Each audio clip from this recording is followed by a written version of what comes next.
Thank you very much to Brandon Abedna and also the panelists who offered very engaging thoughts in the panel discussion. Really, I'm challenged by this part of the day, especially when we talk about water, because, you know, resources that we need to survive are dearly close to my heart in terms of conversations and developing strategies for preservation, sustainability, and so forth. So thank you very much. Without wasting even further time, I'm going to invite Mr. Brandon Abedna again, who will be facilitating our final and last panel for the segment and our final panel for the day. And they'll be discussing creating a sustainable blue economy. So hang tight. It's just 30 to 40 minutes for this panel discussion. Once again, be reminded to visit SAS Summit 2020, hashtag SAS Summit 2020, and also do check our 3D Expo and exhibition as well. Engage with our virtual exhibitors, and you will stand a chance to win amazing prizes. So thank you very much. We're going to be getting Brandon Abedna back shortly to continue and facilitate our last panel for the day. Hang tight.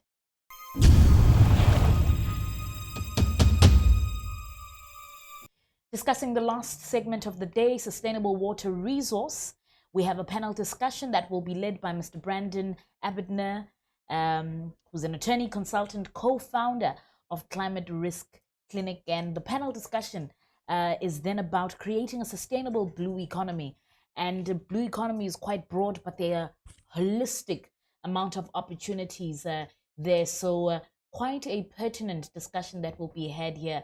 So without further ado, I'd like to hand it over to Mr. Abedna, and welcome again for like the fourth time. But we're so happy to have you because all the panel discussions are just flowing and going well because you're here. So thank you very much.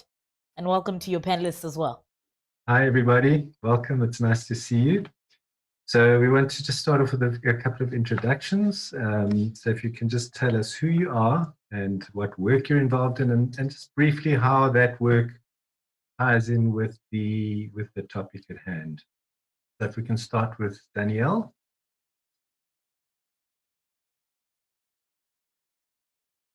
Thank you very much, Brandon. Thank you for including the Saldanha Bay Industrial Development Zone. So I'm the executive there responsible for stakeholder management. Special economic zones or industrial economic zones are essentially catalysts for economic growth and development. Places for innovation, experimentation on new industrial policy that a country obviously would like to implement.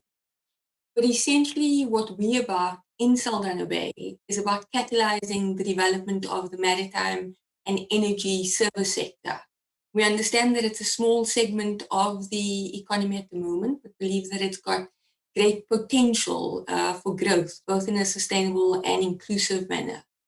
So essentially our vision as a zone is to be a world-class energy and maritime service center in the Western Cape and for Africa.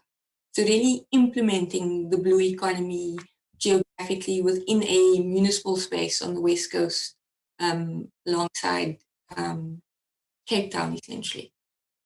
Super. Thanks, Danielle, and welcome. Paul, I believe you're calling us from Hawaii, where it's 3 a.m. That's right. Yeah.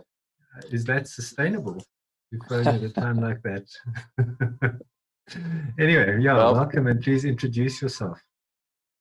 Well, happy to be here and continue and expand our interaction with the blue economy constituents and interested parties in Africa. We have actually quite a bit of interaction from the World Ocean Council with those interested in the ocean economy and ocean sustainable development in Africa as part of our work. And what we do is pull together the private sector, so the business, industry, and investment community across all of the sectors that are part of the ocean economy, so shipping, fishing, offshore energy, aquaculture, tourism, etc., as well as the investment community, the maritime legal community, and others, to provide the leadership and collaboration and action needed to really understand and address the challenges of sustainability in the ocean economy.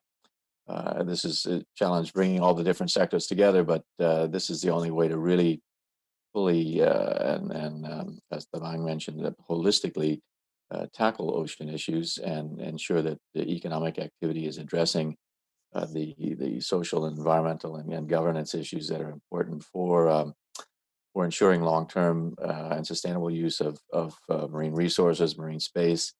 And this is international, transboundary, multi-sectoral. And as I say, in Africa, we've been working to help bring together that blue economy community as the use of ocean space and resources continues to grow. Thanks very much. Thank you, Paul, and welcome from the other side of the world. Michael. Thanks, Brandon, and good afternoon to everyone, and good morning, Paul, as well. I'm Michael Marriott. I work for the Marine Stewardship Council, more widely known as the MSC. We're a global organization. I manage the outreach program in Africa and Middle East and South Asia, but we're a global program that's really working towards ending overfishing. We're not a jurisdictional authority. We don't have any authority over any fisheries. We're a non-profit organization, and we work really by engaging fisheries and seafood supply chain stakeholders to change market dynamics, to try and incentivize better fishing. And we do that using a certification and eco-labeling program. So how it ties together with this discussion, I guess, is that as a change mechanism, we work with market dynamics. As the markets change, our effectiveness changes too. We do see that there's growth in demand for sustainability, and with that, the value of certification schemes as frameworks for improving fisheries, and probably applicable in other certification standards outside of fisheries as well. Thank you. Super. Thank you, Michael, and welcome. And let me stay with you for now. As a non-expert of the issue of the state of the world's fisheries, I tend to read different things where 1 minute state of fisheries is completely dire, next thing they're bouncing back. Can you give us a bit of an overview of where we sit with that situation? Are we in trouble? Are we in trouble all over the world? Are there some good stories? I think it would be naive to say we're not in trouble.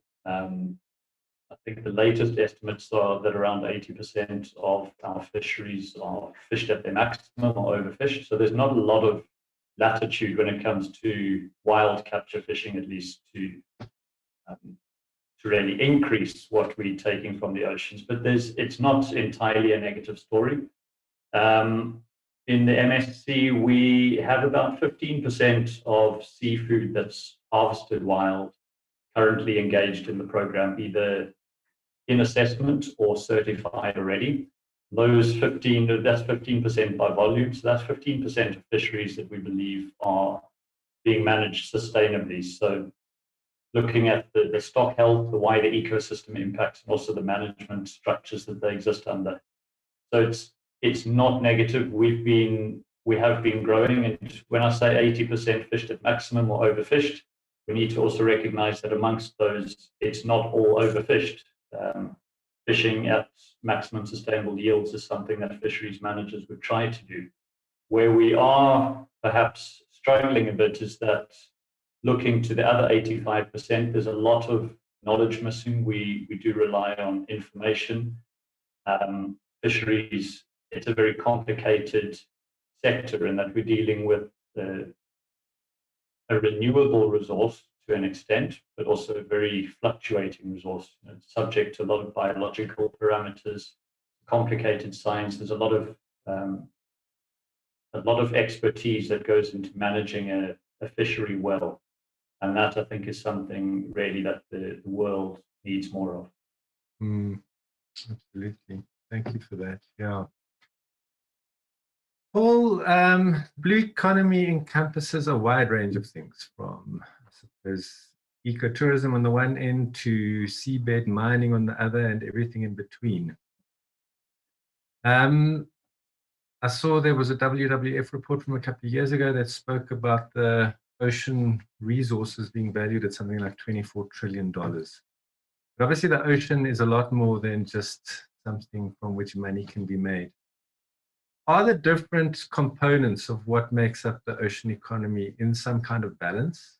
Or are we seeing a competition whereby one sector, for example, tourism, is being impacted on by mining, for instance, or more industrial type activities? Is there a trend? Is it going in, again, the right direction or the wrong direction? Yeah, thanks, Brandon. Really a good question. And I mean, this is the what you're alluding to is really the big picture here in terms of what's going on in the ocean, and overall the amount of economic activity is increasing. Not only do we have new kinds of activity, obviously offshore renewables being probably the most obvious one, but potentially deep sea mining coming in addition to mining is also going on already, of course, especially in Africa in the nearshore areas. But as you say, there's a whole range of activities, and even the long-standing activities that have been around for centuries are in many instances, most instances, increasing in size and scope, geographic extent. If we look at the addition of, for example, in the Arctic as a part of the global ocean, that's now being increasingly used by a number of sectors. So the overall, this picture is one of more use, increasing duration, intensity, and geographic extent. So within the this broad and diverse concept or reality of the ocean economy, there's increasing interaction amongst the sectors, which creates potential conflicts, potential synergies as well. And so, just from that economic aspect, there's a need for addressing the interactions, for example, between wind energy and fisheries. In many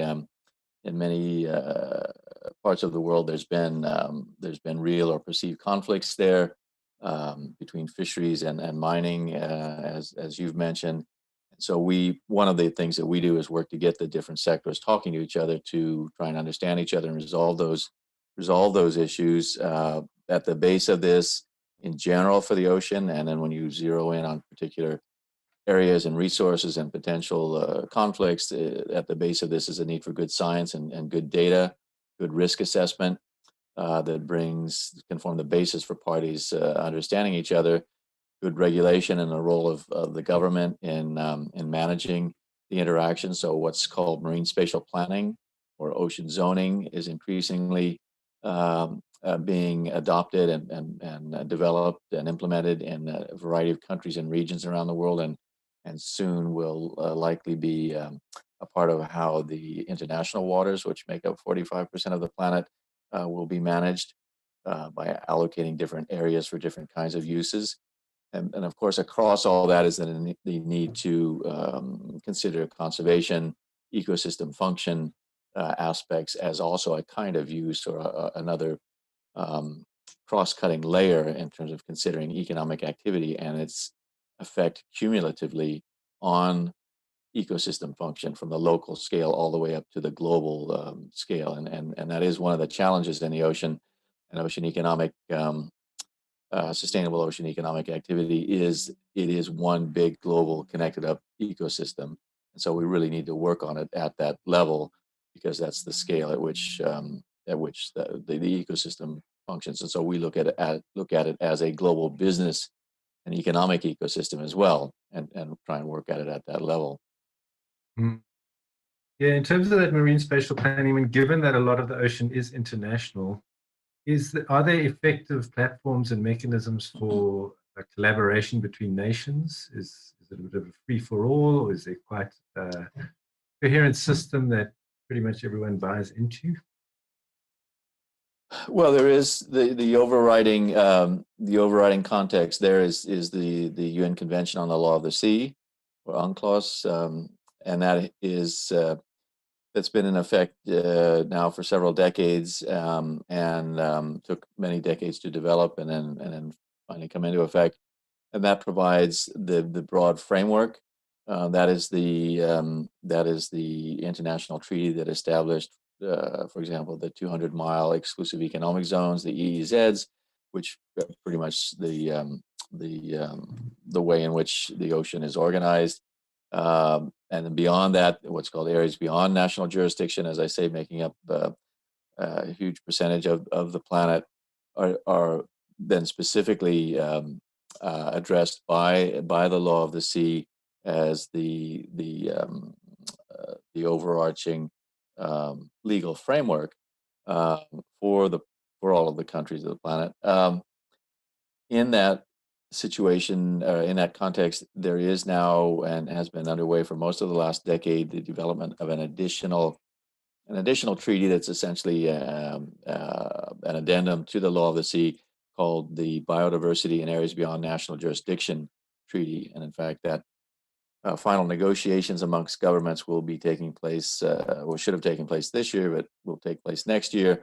And that's really then addressing more specifically impacts on biodiversity, management of ecosystems, and will establish the potential to have area-based management, or effectively marine protected areas and marine spatial planning in international waters.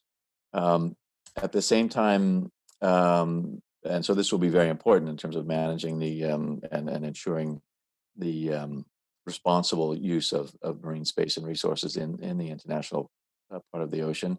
In addition, many sectors are dealt with through a variety of processes. The most comprehensive and well-established would be the International Maritime Organization, a UN agency that regulates shipping, international shipping, and provides the rules and the regulation for the way in which shipping is undertaken regarding pollution, in particular, and that is increasingly being used as a model, and it has its pros and cons, and works well in many instances, but also has some challenges in terms of regulating a global industry like shipping. The International Seabed Authority will be is increasingly coming into its own now to develop the regulation for deep seabed mining in international waters. So there's a variety of mechanisms here that intersect with each other. And of course, for fisheries, there's the regional fishery management organizations that Michael would be well familiar with, that create the international management regime for fisheries, often including international waters.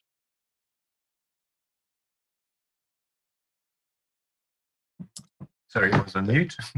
Thanks, Paul. That gives us a good idea of the global picture in terms of cooperation. Before I move to Danielle, I see Judy's joined us. Judy, I wonder if you could just please introduce yourself quickly, where you work and how that ties into the topic of blue economy. Hi, good afternoon, and apologies for the delay. The link was delayed. My name is Judy Beaumont, and I'm the Deputy Director General responsible for oceans and coasts in the Department of Environment, Forestry and Fisheries. And we work with all the various departments and actors involved in the ocean economy. We have a coordinating role. We're also responsible for example, ocean and coastal conservation programs, coastal zone management, as an example. Thanks. Super. Thanks, Judy. It's good to have you here. Changing tack a little bit. So, Danielle, moving over to you. Often when we talk about sustainability, we tend to think of environmental sustainability, but something that is not sustainable in this country is our unemployment rate and the difficulty that SMMEs are finding in terms of accessing opportunities. So could you tell us a little bit about the development work that the Saldanha Bay IDZ does in terms of giving people opportunity?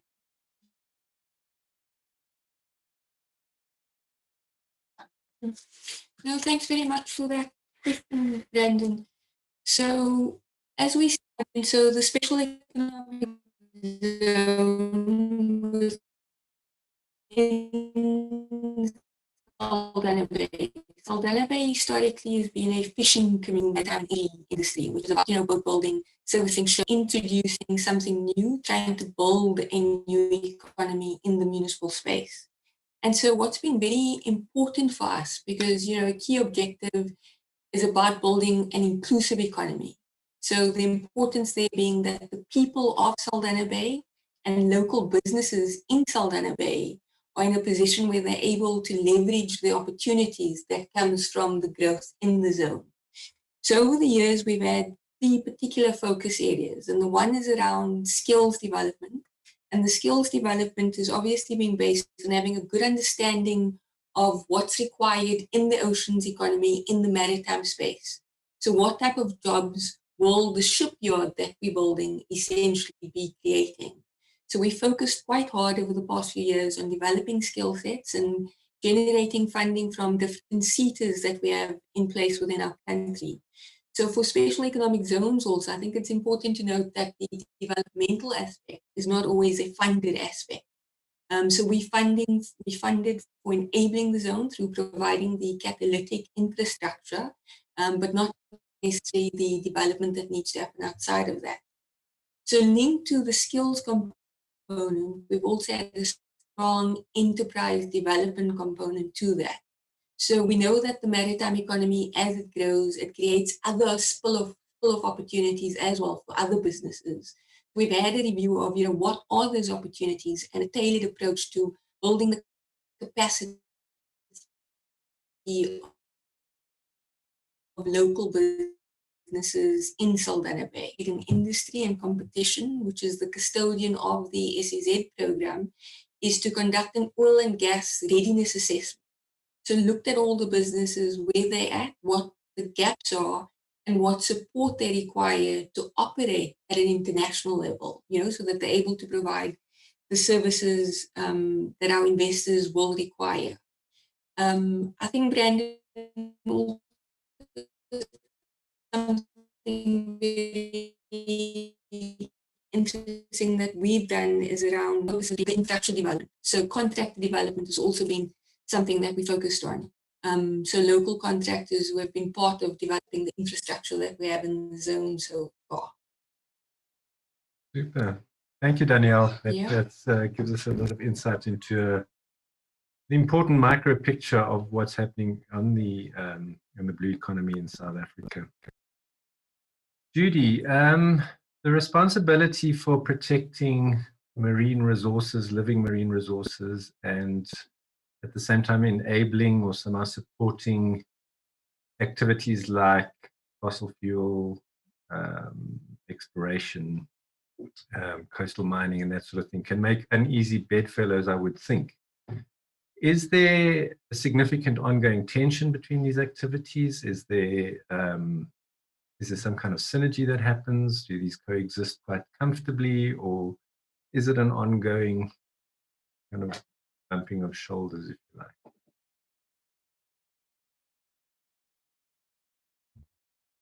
Thanks for that. So within the South African ocean economy, there are a number of sectors and subsectors. And one of the sectors or areas of work is in respect of marine protection services and ocean governance. And a key part of that is marine spatial planning. So the marine spatial planning process in South Africa was initiated really, I think, in 2018 when the Marine Spatial Planning Act was promulgated. And essentially, it sets out a framework for marine spatial planning in South Africa. It provides for the development of marine area plans, and then it provides the institutional arrangements that facilitate that process. And I think what is really, really critical here is that this is a collective process. So the first step is to ensure that working with all the role players in a particular area, that we collectively lay down the data and information that describes what is happening in a particular geographical area. So that really essentially gives us the baseline of what is happening. and then through discussions with the sectors and all actors within the various sectors in that geographical area, working out what is the vision and what are the plans in the next 5, 10, 15, 20 years. And through a process of discussion and essentially conversation, and in some cases, obviously negotiation, we have to work out where there are compatible activities, where there are activities that may not be compatible, where there are easy bedfellows, as they were, or less easy bedfellows, and then what do you do about that? So the Marine Spatial Planning Framework actually sets out the objectives and process to enable that to take place.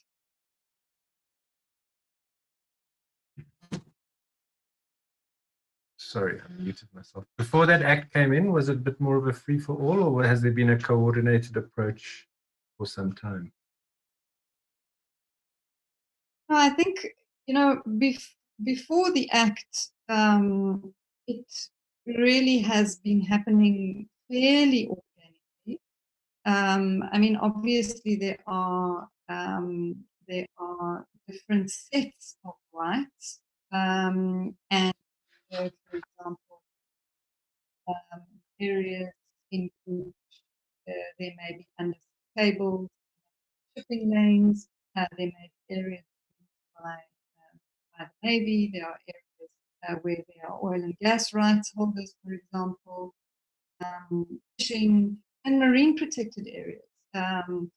Another element of the ocean economy and the marine protection system government is marine protected areas, and growing South Africa's marine protected areas from what was really very small, only 0.4% of our EEZ to, at this stage, 5%. And I think there's a recognition that marine protected areas provide very important safe space for ecosystems in what is essentially a busy and becoming more busy ocean area. Yeah, super. Thank you, Judy. It's nice to get some insight into how the regulatory system is evolving. And Michael, from your point of view, in terms of observing the health of fisheries, would you say you've seen some of the more industrial or extractive activities or aspects of the blue economy impinging on the health of fisheries in a significant way?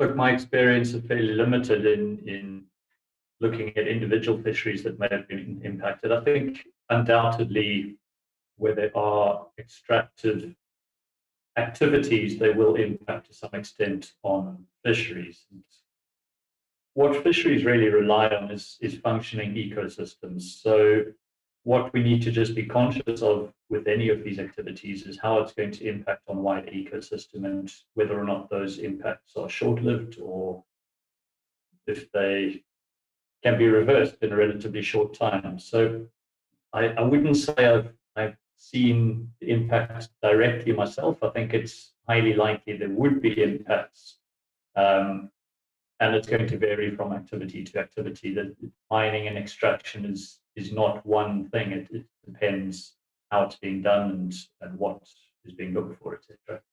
And also where it is. So I think in every case it needs to be viewed on a case-by-case basis on its own merit and in the context of what other activities are taking place around it. And as I say, the biggest issues are just to keep an eye on what the underlying ecosystems are, and to recognize that when we don't have thorough knowledge about those ecosystems, we need to take a fairly precautionary approach and consider the biodiversity impacts first and foremost. I think what's also important is when we're looking at what activities take place, it shouldn't be just from the monetary point of view, at least in the short term, because the blue economy has activities that can be considered shorter term and longer term. And those, fisheries we would consider to be a renewable, sustainable activity in the long term if managed correctly, and I guess likewise with some others like tourism and perhaps transport, then there would be other shorter activities that are not my area of expertise. But I think as long as we considering on case-by-case basis and the direct and short and long-term impacts, I think that's really what we need to be looking at. Yeah, that makes sense. And Paul, from your side, have you identified in your work which components of the blue economy are less sustainable to the overall system, and perhaps which ones are quite complementary and supportive?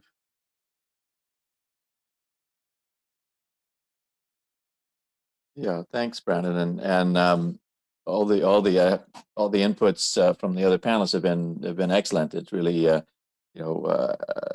painting this picture of the complex situation with this three-dimensional dynamic ecosystem that from the local up to the global scale needs to be considered in its entirety to really balance the economic and the conservation, and as Mike was saying, the short and the long term.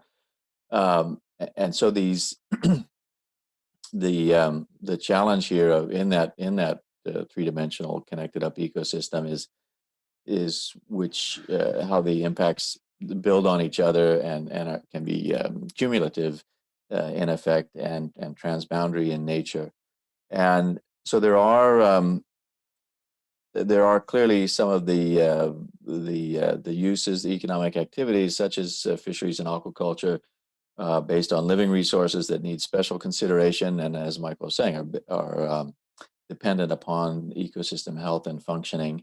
And so other uses need to be taking into consideration their potential effect on those, the health of that ecosystem that supports those living resources. And then of course, that has some of those uses, fisheries in particular, then have enormous economic and social and livelihood aspects to them that require special, important consideration and focus.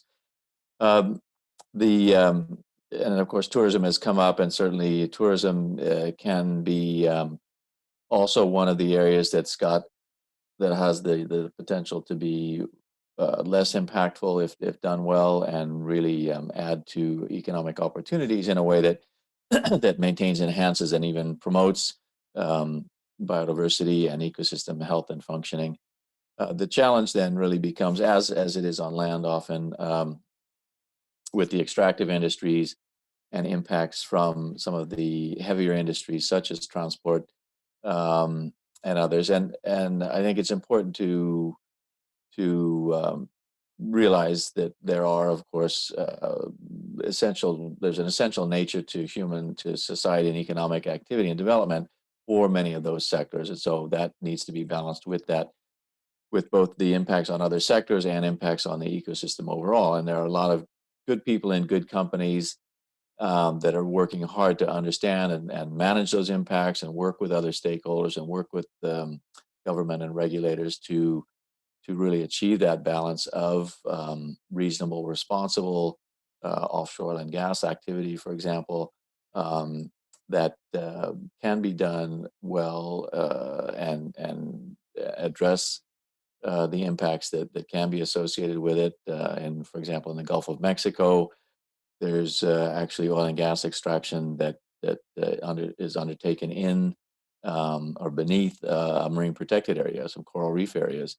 So there are ways to work on these things, and well, certainly at the World Ocean Council, our focus is on sustainable development and ensuring that ecosystem health and biodiversity conservation is a part of what's addressed in this complex mix of industry activity, and working to have those sectors that all of the sectors interacting with each other and helping advance the science, the data, the understanding of their activities, how they impinge on the marine ecosystem and biodiversity and each other's the other activities in a framework of societal needs, economic needs, and opportunities.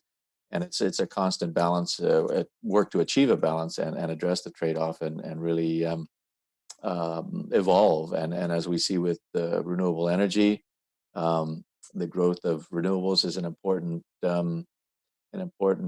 part of the future of the planet in terms of the need for low and no carbon energy in the ocean through offshore wind and increasingly tidal wave and other kinds of ocean energy will be an extremely important part of local, national, and global energy transition. But that, in fact, can have conflicts with fisheries. And so, how do we work out those conflicts? There'll be conflicts with ecosystem functioning as well. So we have these societal challenges to be worked out at the different scales in which jurisdiction and governance takes place. Okay, no, thanks, Paul. Yeah, so this is something that keeps coming up is balance. We're taking this massive resource or section of the ecosystem and using it and trying to find balance with each other in different activities. In that regard, coming back to you, Danielle, so Saldanha Bay was traditionally a fishing community, as you say, and we now have an industrial development zone there with a number of developments happening. And being in stakeholder relations, can you tell us a bit about how that relationship is, how it was, how it's evolved in terms of how it was traditionally used and where it's going to and where it is now? Yeah, thanks, Brandon. I think also maybe just to give context about Saldanha Bay, right? So you've got a municipality with about 150,000 people. You've got 7 towns and 5 of them along the coast, right? And each town has a harbor. So you have certain towns that have a strong tourism focus. You've got certain towns that have the strong fishing industry. And now you've got Saldanha Bay as a town that has the industrial development sort of focus on it. So, and I mean, all the marine maritime focus.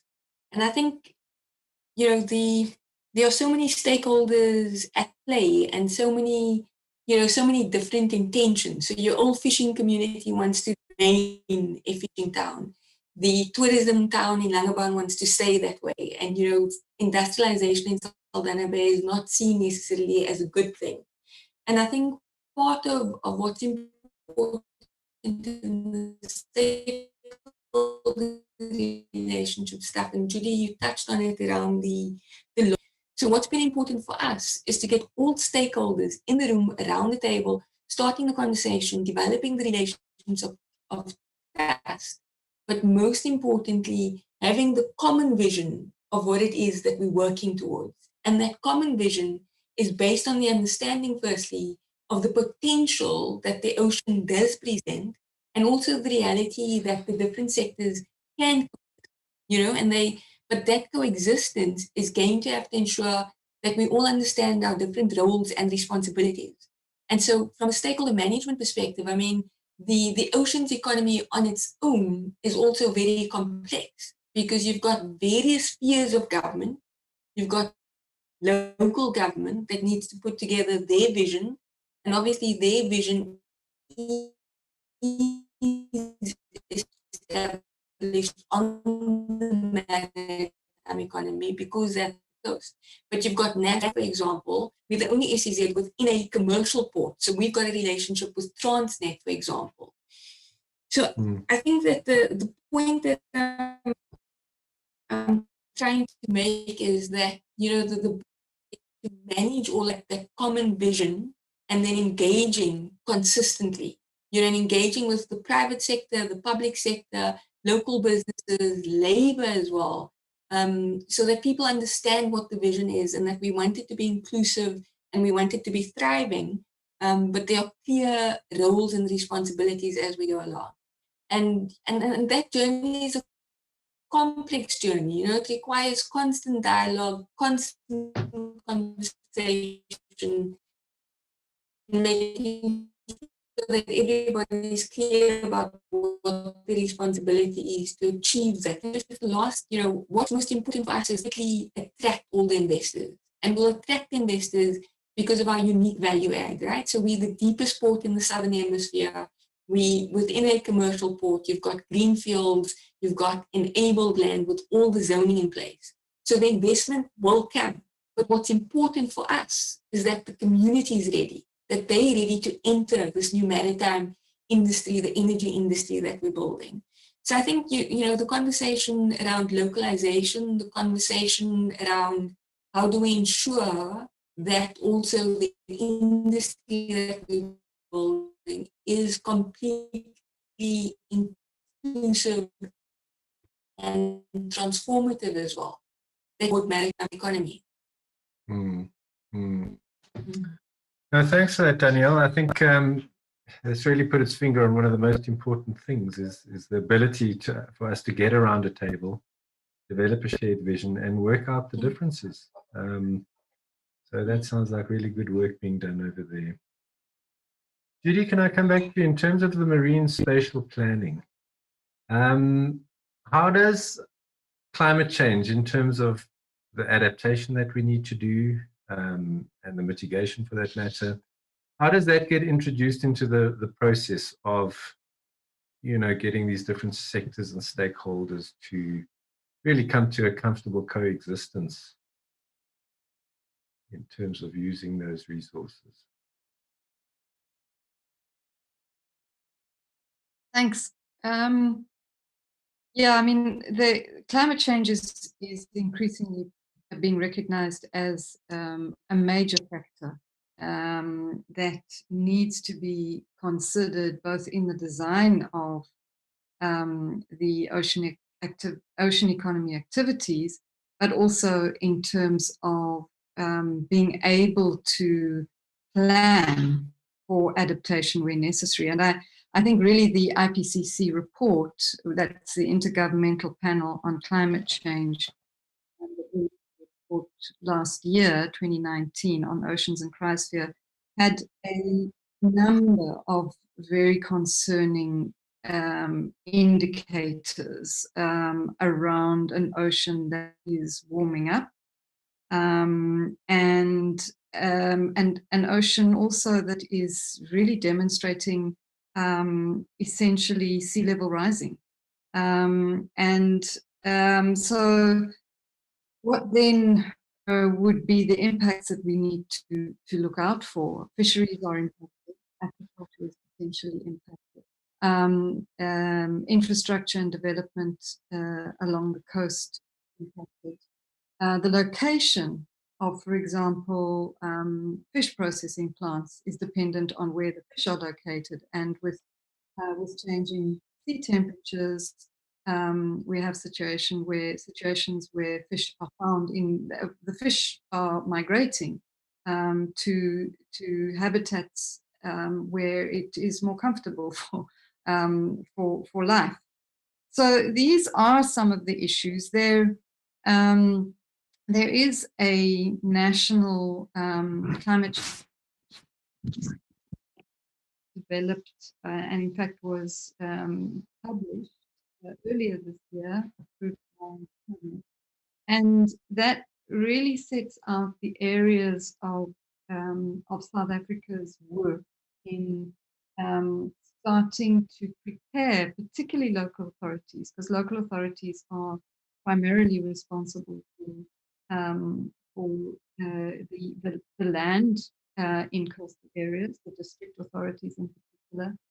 So it's about enabling local authorities to identify what the potential impacts are, for example, of sea level rise on infrastructure in their areas, and what then needs to be done to manage that. And then from a fisheries and from a livelihoods perspective, it's about really looking into what alternatives can be put in place where fishing communities are losing livelihoods, or there is a change in the productivity of particular fisheries. So, for example, aquaculture then comes in as the growing activity or activity in South Africa's ocean economy. It's fairly low in terms of production in South Africa in comparison with sort of global agriculture. levels. But I think it's growing fast, and it has huge potential for future growth and also for providing economic opportunities for coastal communities. But then, of course, aquaculture in itself is also in sea areas is potentially prone to impacts of, for example, harmful algal blooms. One of the important initiatives under the ocean economy is the Ocean and Coastal Information Management System, which has a number of decision support tools. And one of those decision support tools, in fact, is able to identify where there may be harmful algal bloom. And it's able then to alert aquaculture farmers, for example, as to whether that harmful algal bloom is within their area and where it is moving. And that then enables aquaculture farmers to take the necessary action and to protect their stocks. There's another set of decision support tools that, for example, enable us to identify which parts of the coastline are particularly vulnerable to sea level rise and coastal erosion associated with sea level rise. There are hotspots along the coast where it's likely that the combination of sea level rise, for example, together with a massive storm event could have significant impact. We've seen that in Durban a couple of years ago along the beachfront. And so this decision support tool on coastal erosion enables us to look ahead and in advance. And there are others that I can talk about. But that is just to the question on climate change and designing in a manner that factors in the impact of climate change. Thank you so much, Judy. It's fascinating to get an insight into the degree of coordination that's going in your department. And I suppose that just reflects the massiveness of the ocean and the different things that happen. We are nearly getting to the end, but we have been joined by Sia Skade. Welcome. You are online. I think you're on mute. So Sia, I just wanted you to, I know at this late stage of the game, still introduce yourself and just tell us a little bit about the work you do and how it interacts with the blue economy. Yeah. Siyabulela Skade is my name. I'm based in South Africa. I'm the founder of the African. It's an organization that was mainly established to ensure that we get the African indigenous people, mostly those who are residing along the coastal areas of the continent, to ensure that they get awareness of what is going on into their coastal towns, and also those who are in the inland countries to be able to identify opportunities within the maritime space, and also because what we've identified is that even in for example, in shipping, we don't have we have very few ships that are owned in Africa. Most of the companies that are owned ships that are coming in and out of the continent are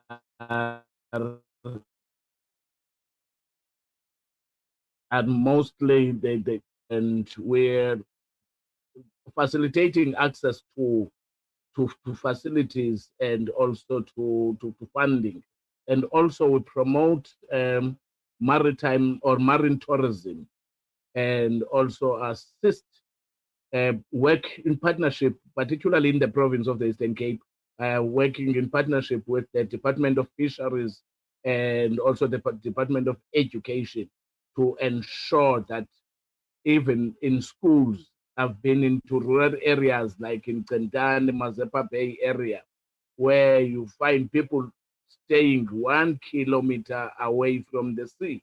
They do not know the wealth that is in the sea there. And in fact, they do not have access to what is in there. They go only on the 1st of January to swim when it is sunny, to celebrate and do prize and all that, and leave the coast filthy and dirty. But now we've managed to create awareness on how to make sure that our beaches, our coasts are clean. And we've been, even in the past few weeks, we've had the cleanup campaigns in the coastal areas in White Coast, across the Eastern Cape, and I've worked with the Department of Economic Affairs also in KZN to also push the same program. Yes, those are the things that we're having. We have a footprint in plus minus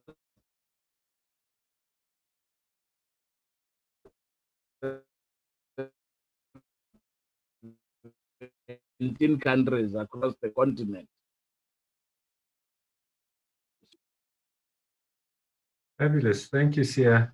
Would you say that the members of the chamber are getting reasonable access to economic opportunities in the blue economy, or is it quite difficult?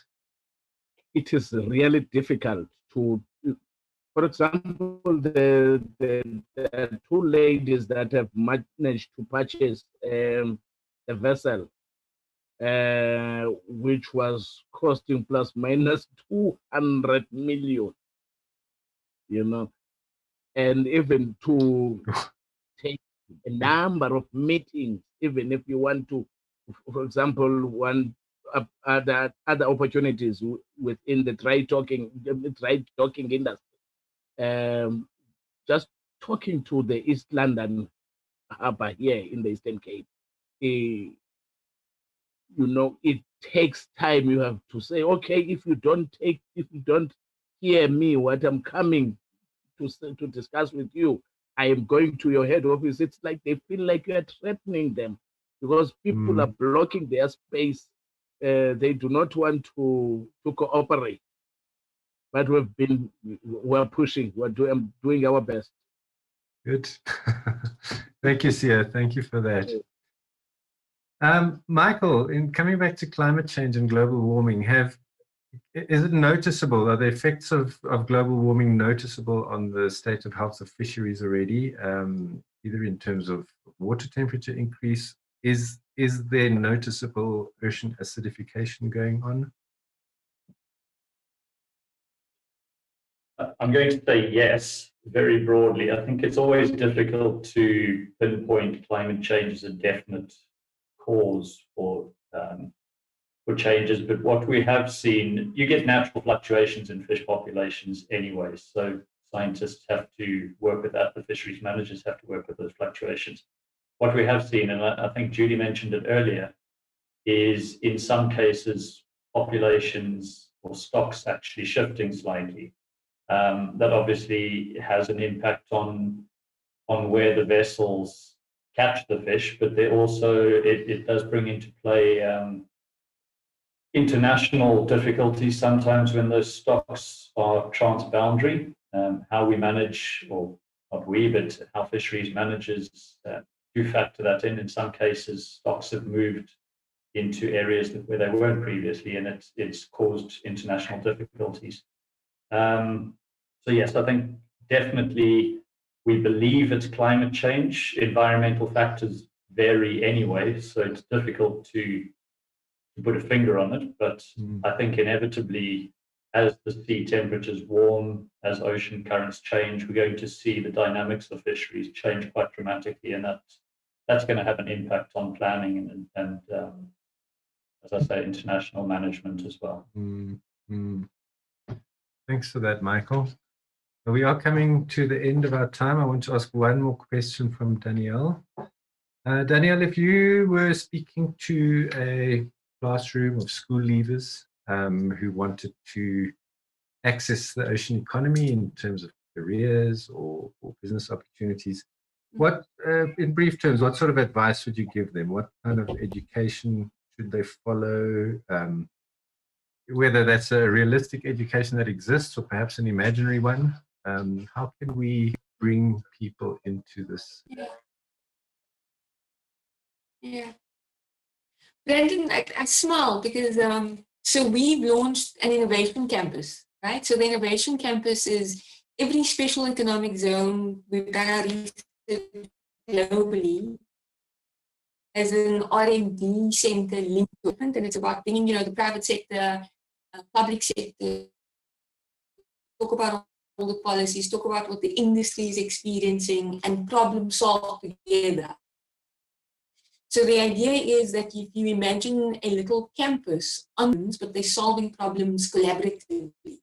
So the exciting part of the innovation campus is that we have a schools program. And the schools program is something that we're very passionate about because we're doing this in partnership with the education department to create awareness amongst learners in Saldanha Bay around what the maritime economy, the opportunities that it does present. So the school program start example can improve. Our reality is that the local or the youngster, the 10-year-old or the 15-year-old in Saldanha Bay just possibly sees the role as the fisherman, right? But what we want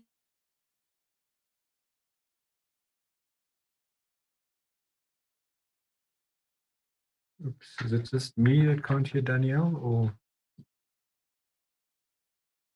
everyone? No, I've also lost you. Danielle, we seem to have lost you. It sounded like a bad connection, and I think she's dropped off. Okay, I think that brings us to an end. A topic as vast as the ocean, and I think what we've done is sort of touched little bits here and there, but maybe got a sense of exactly what this entails. It's obviously something that a lot of people are doing a lot of work on.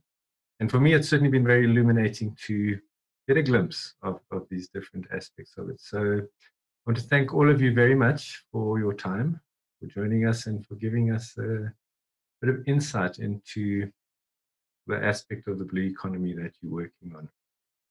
So thank you very much. Much appreciated. And I hope that everyone that watched and listened appreciated it as well. And please all keep on doing the very good work that you're doing.